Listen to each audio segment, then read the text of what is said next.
Parlons de Magélis, le syndicat mixte du pôle image. Donc c'est quelque chose qui est assez méconnu et c'est dommage parce que c'est vraiment une industrie qui fait la fierté de la ville d'Angoulême, de l'agglomération, du département et qui a une reconnaissance nationale et donc qui mérite d'être mieux connue. Magélis, c'est concrètement, sans structure, des entreprises, des associations qui travaillent dans le domaine de l'image. C'est 700 étudiants, les grandes écoles, l'ENJMIN, l'EMCA, le Créadoc, l'ESI, sur les métiers d'animation, sur le dessin animé, etc. C'est une pépinière d'entreprises pour les jeunes qui se lancent. C'est la maison des auteurs pour des résidences d'artistes. C'est le soutien aux auteurs de BD. Ce qu'on peut dire, c'est que le conseil général est à la tête. Le président de Magélis est un conseiller général. Donc c'est lui qui pilote. Après, c'est un partenariat aussi avec l'agglo, la ville d'Angoulême, la CCI. Mais le conseil général a vraiment du pouvoir dans cette structure-là. Il y a 4 volets différents sur Magélis. Le premier volet était le volet ludique, qui a été un peu abandonné avec des projets faramineux autour de la fusée Tintin, des choses comme ça. Bon, c'est très bien que ça a été abandonné. Il y avait le volet entreprise, faire venir des entreprises sur notre territoire pour garder cette attractivité, cette excellence-là. Ça marche bien. Le troisième volet, c'était le volet formation, qui fonctionne bien aussi. Sur les 4 millions du budget de Magélis, il y a 1 million qui vont aux écoles, et ça, c'est vraiment bien. Et le dernier volet, c'est le volet urbanisme. Il y a ce qu'on appelle une ZAC Magélis, une zone d'aménagement concerté. Donc en gros, Magélis a acheté des logements, des habitations, du foncier. Magélis est aujourd'hui propriétaire de plus de 100 000 m² sur Angoulême, ce qui est absolument énorme. Mais ce qui est dommage, c'est que cette ZAC Magélis vient d'être défaite. Parce que son objectif n'a pas été atteint. Et aujourd'hui, il y a tout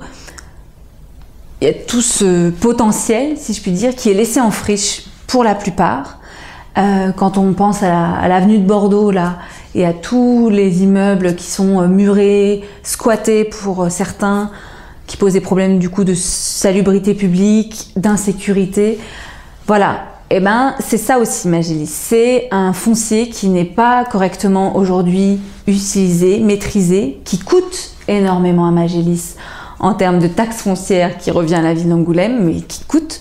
Là-dessus, il y a vraiment quelque chose qui manque actuellement au sein de Magélis et un gros travail qui serait pour nous, Europe Écologie, à faire dans le mandat qu'on pourrait avoir au Conseil général, c'est de reprendre la main sur ces emprises foncières, de vendre ce qui doit être vendu, parce qu'il y en a trop aussi, par certains côtés, et de retrouver vraiment un dynamisme sur ce foncier qui aujourd'hui est laissé à l'état d'abandon, ce qui est très dommage. Il y a aussi un autre dossier qui est actuellement en friche et qui n'a pas été réglé au cours du mandat précédent, c'est le projet du musée du cinéma qui est prêt à être ouvert, mais sur lequel on a négligé les droits d'auteur.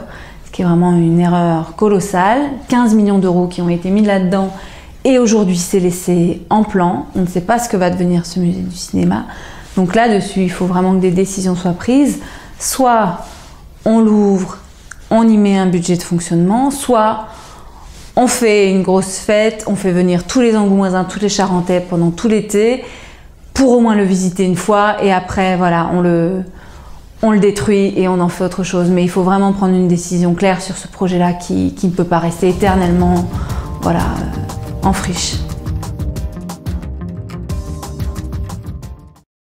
Je pense qu'en tant que Charentais, en tant que grand Angoumoisin, grande Angoumoisine, Angoumoisine, on doit être fier vraiment du pôle Magélis. Le pôle Magélis doit mieux communiquer sur ce qu'il est, sur ce qu'il fait, aller plus vers la population, parce que parfois les étudiants sont un peu entre eux sur le pôle de l'image, etc. Mais vraiment, il faut qu'il y ait plus d'interaction entre la ville, le département et le pôle Magélis pour que, voilà, qu'on reconnaisse cette filière-là, qui est une filière vraiment exceptionnelle sur notre territoire. On est le deuxième territoire quand même, après l'Île-de-France, sur tout ce qui est production d'images animées. C'est pas rien. Sur les nombres de journées de tournage aussi. Voilà, on a vraiment beaucoup d'atouts et il faut qu'on les conserve et qu'on les développe même davantage.